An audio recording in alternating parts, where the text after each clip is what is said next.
folks, Connie here, coming at you from DNN, and we have a slew of stuff to get at you tonight. I know what you're probably thinking. You're probably thinking, does this girl have more looks than a chameleon on a hot sunny day in a tree hiding from a squirrel? Well, she does, because she did find her hairdresser, and now she's happy as a clam. I don't know if clams are truly happy, but I am. Anywho, now to the news. This just in from one of our correspondents earlier this morning. Did you know that toothpaste in the eye is becoming a far worse situation than soap in the eye? Because apparently, have you ever had soap in the eye? Because it really does burn. It happened to me the other day. My whole eye turned red. I looked bad. It looked like, and then I freaked out because I was like, is it soap in the eye or is it COVID? Because they're saying that sometimes you can get pink eye with COVID. And then I was thinking, oh my God, do I have COVID? No, silly, it was the soap you had in your eye when you were in the shower a hot second ago. Anyway, much worse than soap in the eye is toothpaste in the eye. Apparently, what it feels like is jagged knives going right into your eye that are minty fresh. Another thing we found out today, something that's making a hot comeback, are cheese boards. So cheese boards, or is it chartreuse? No, that's a color. Coup de grace? No, I think that's something like you celebrate. It's something. It's a fancy name, people, for cheese boards. Anyway, back in the 70s, they were super popular. I know, because I grew up in the 70s and my parents had a plethora of cheese boards. I really like that word, plethora. Have you ever seen the movie Three Amigos where they use that word in terminology? It's funny. You should really watch it. Anyway, cheese boards. They're making a comeback, but not only cheese boards. Move over, cheese. There's something better coming at you, and it's called fry boards. Now, when you think of a cheese board, you think of a lot of cheese sitting on a board with some crackers, okay? And it's delightful. And now, just picture that same thing, but with French fries sitting on a board, and then condiments of your choice to mix with the French fry. Whether it be cheese like Velveeta, or you could do ketchup, which would be disgusting, or mayo, I don't know. I like my fry plain. I like a shoestring fry with a little bit of seasoning on it. One of my favorite spots happens to be closed right now is in Dundee, Illinois. Vans, they really crank out a good French fry. You know what I mean? I would kill for a good French fry. Anyway, what I won't kill for is eating off of a cheese board that's probably been sneezed all over, because nobody's going to be wearing a mask around a cheese board, and then somebody will sneeze on it, or they'll take a fry, they'll dip it into one of the condiments, and then guess what's going to happen? They're going to be a double dipper. We learned that in Seinfeld right here in the episode where George said you took a chip, you dipped, and then you dipped again. And that became terminology. Double dipper. Look it up. Anyway, what's super popular besides the fry board is going to be the pancake board. Now, I love a flapjack. Do you call it a flapjack or do you call it a pancake? Any way you cut it. A blueberry one, give me one mixed with chocolate chips. I don't care. Throw some Cool Whip on it. Quite frankly, if you throw Cool Whip on anything, it's delicious. We've mixed it with so much stuff around here. Cool Whip is not something you want to be without. And oddly enough, Cool Whip has no calories and no fat, no sugar. It's air. Basically, you're eating air. And so I just like to do this. I like to put it in the freezer. This is what we like to do around here. We like to put it in the freezer and we take it out and we just scoop that sucker out, and we'll have the whole vat of Cool Whip. And you put it on a pancake. It's heavenly. It really is. It makes you stop and it makes you appreciate being alive during the time that Cool Whip was invented. Anyway, you give me a pancake board, I'm still gonna refuse it because people have snotted all over that stuff and it's just sitting there in open air. You know what I want? My own fucking plate. That's what I want. Give me my own plate of cheese and of a pancake and of French fries. I want my own shit. I don't want to share. I don't want to be that person. I want my own stuff. Anyway, back to the news. Shout out to this gal. You know, she's just been kicking butt and taking names at college. Mackenzie, you are really killing it this semester, and we wanted to say congratulations for making the dean's list. Back to something at hand here. Well, it seems like a real hornet's nest has been stirring up here with this woman. We didn't know her name yesterday. Well, when I say we, I meant me. Anyway, Judy Mikovits, I think that's her name, Dr. Judy Mikovits, is stirring up a real hornet's nest. Now, some folks say that she's smart, and then some others say that she probably, I think it would be nuttier than a fruitcake during Christmas time. The fact of the matter is we don't know. See, you'd think that one real news besides distraction news would pick her up. Like, we don't even see her on a TMZ, and that's about as low as you can get, people, as far as conspiracy theories. But where you do see her all over is social media. And people are claiming that her videos are being taken down. Well, fear not, people. She's got a movie coming out, summer of 2020. Happens to be just in a couple of months, called Plandemic. So if you're really nitty gritty and you want to see some good quality fluff stuff, don't worry. Judy's got a movie coming out, and she will tell you all about how we shouldn't be vaccinated.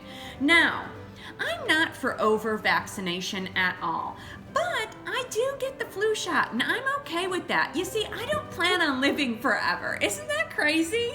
I do plan on dying at some point. I think most people should, because that's the circle of life, people. Now, again, I didn't over-vaccinate my children. I gave them what they needed so they wouldn't catch measles, mumps, or rubella, or suffer with the chicken pox like I did. Luckily, I didn't get pock marks. That would have sucked. But I did have them, and I did scratch an awful lot. And you know what? If somebody would have said, 5-year-old Connie, do you want a vaccination so you don't have to suffer with this shit? I would have said, hell yeah, sign me up. Give me the shot.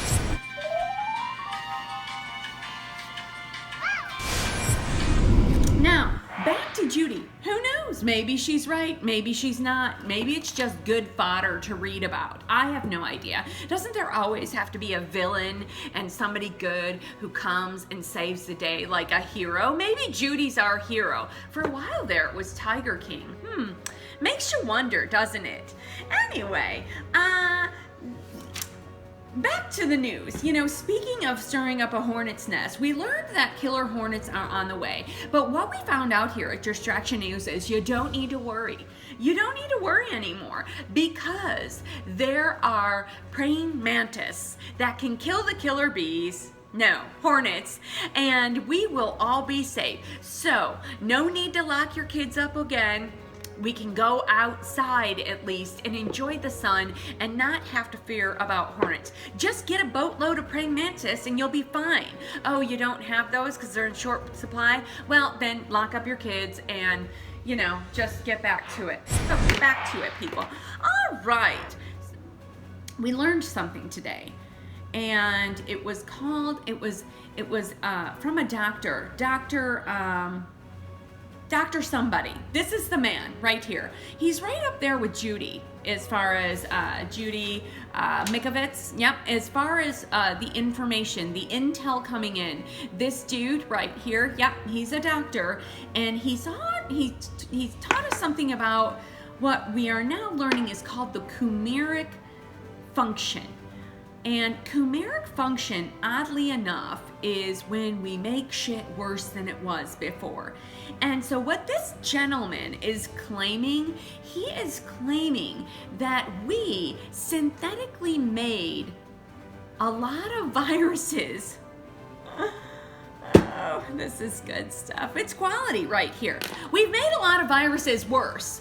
You see, they're thinking now that the coronavirus, or C-19 as I like to call it, wasn't actually as a result from eating a bat. You see, they believe that it was lab created from the bat originally. and then got out into a lab somehow because they were working on, if I can get this correct, which I'm sure I can't because I'm not a real newscaster, people.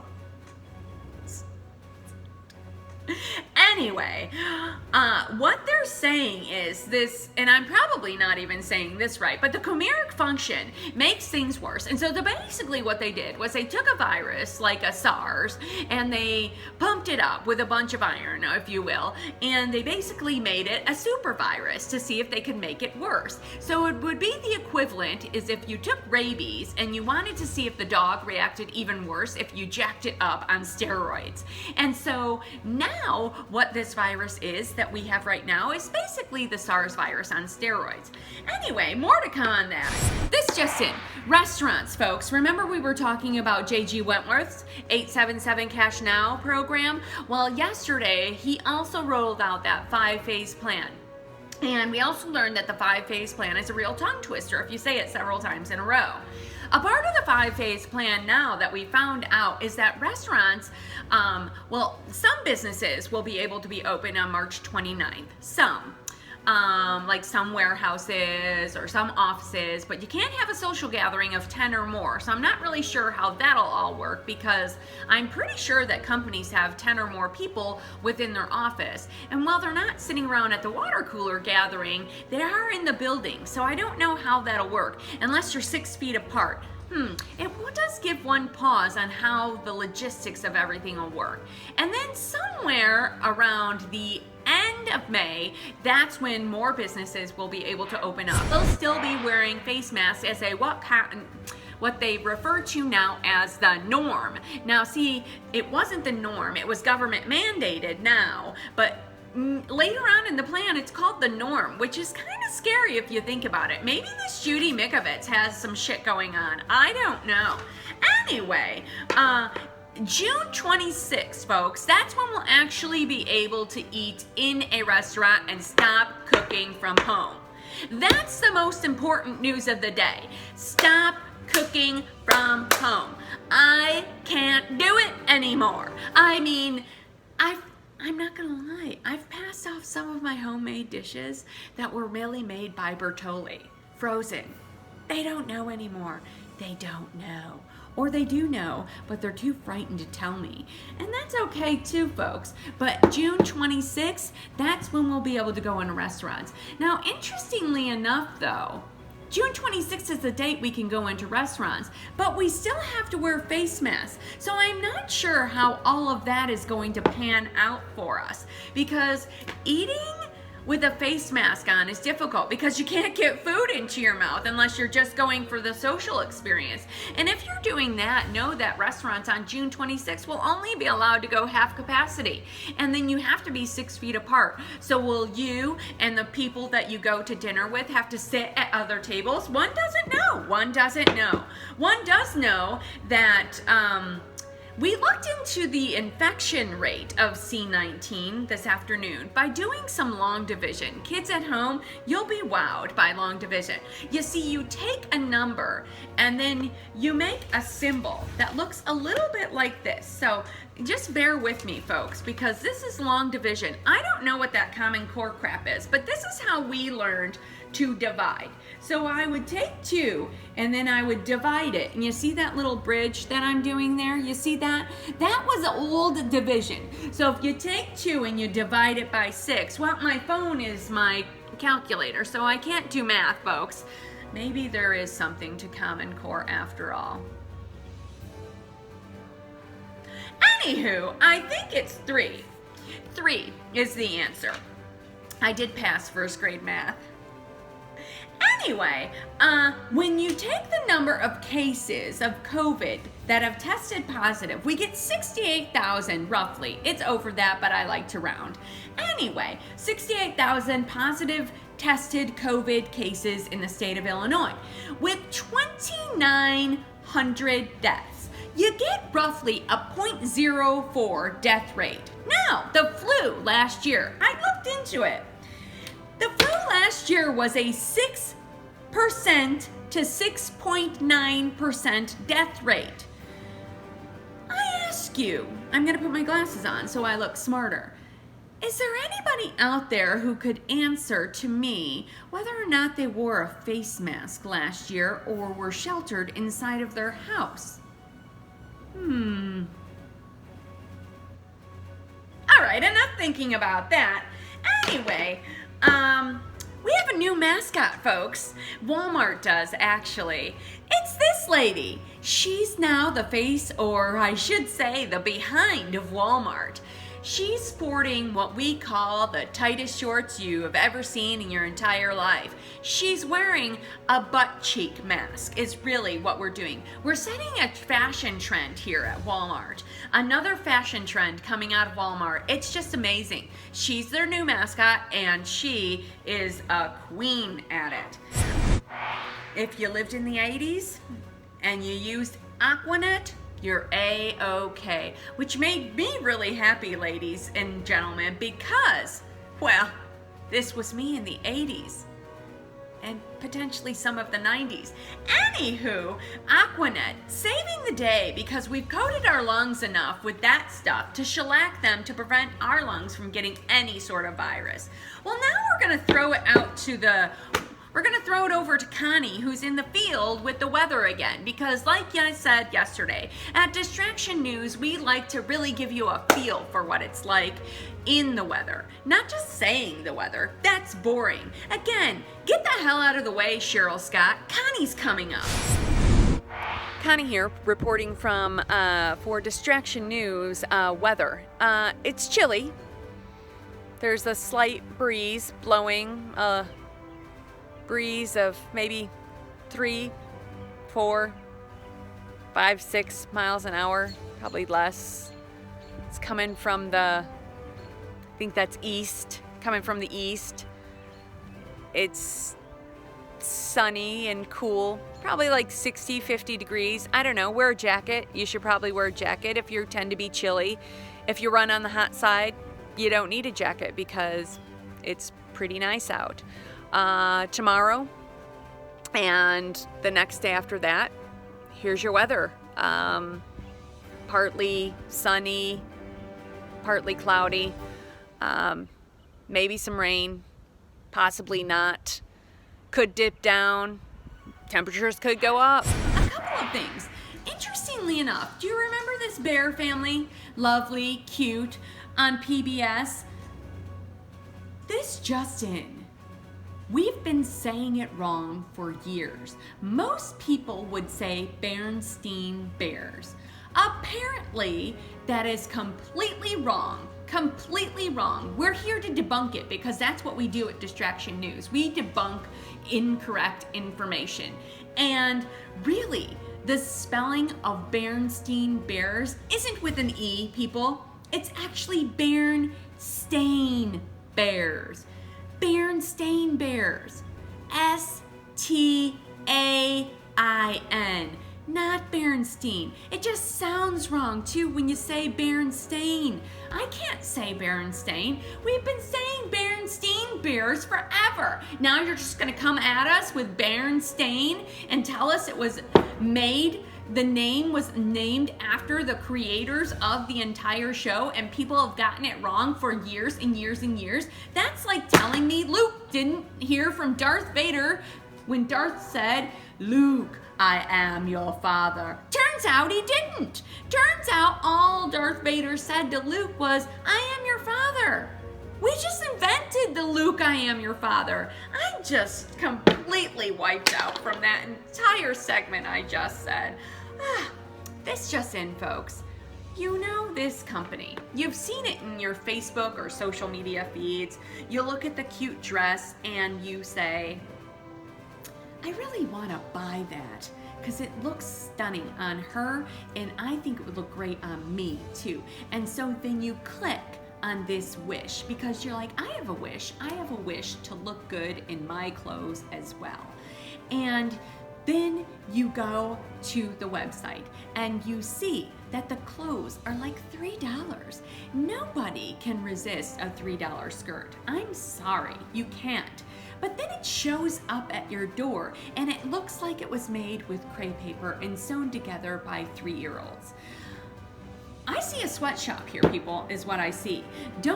What you should be doing is wishing that you never saw Wish in your news feed again, to be tempted to click on it and order yet another product that takes 4 to 5 weeks to show up at your doorstep, only to fall apart when you go to grab it out of the box. Forget bread, people. Forget bread. We need our homes smelling good. We got a lot of people up in the house, and if you live with a lot of male species, you know what I'm saying. You know what I mean? We need candles. Candles can't run on short supply. We need our smelly candles. You can't come at us, Target. Why? Because we don't have TJ Maxx to fall back on right now, or Home Goods. We're desperate. We're even looking for candles at the grocery store. We're looking for candles at Jewel. We're shopping for candles at Meijer. We're shopping for candles at Aldi and Woodman's, people. And if I can't find a candle at Target, which they were completely out of, there is going to be a problem. So what we need to be working on is, how do we make a homemade candle? Because I cannot have this joint smelling. For our last bit is what we call our do-it-yourselfer consumerism. And it's a feel-good story. A feel-good story of baking bread. Cornbread, to be exact. But it's this picture, sent in by Roxanne. It's cornbread, gluten-free cornbread. And if I'm reading this right, with flaxseed, almond flour, no cornmeal.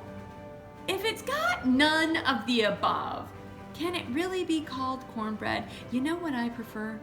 I prefer this, Jif cornbread. You put an egg in, a little bit of water, pop it in the oven. Stay safe out there, people. Always trust in your DNN. We'll be back at you tomorrow with another edition of Distraction News. Stay safe. It's a shit show out there.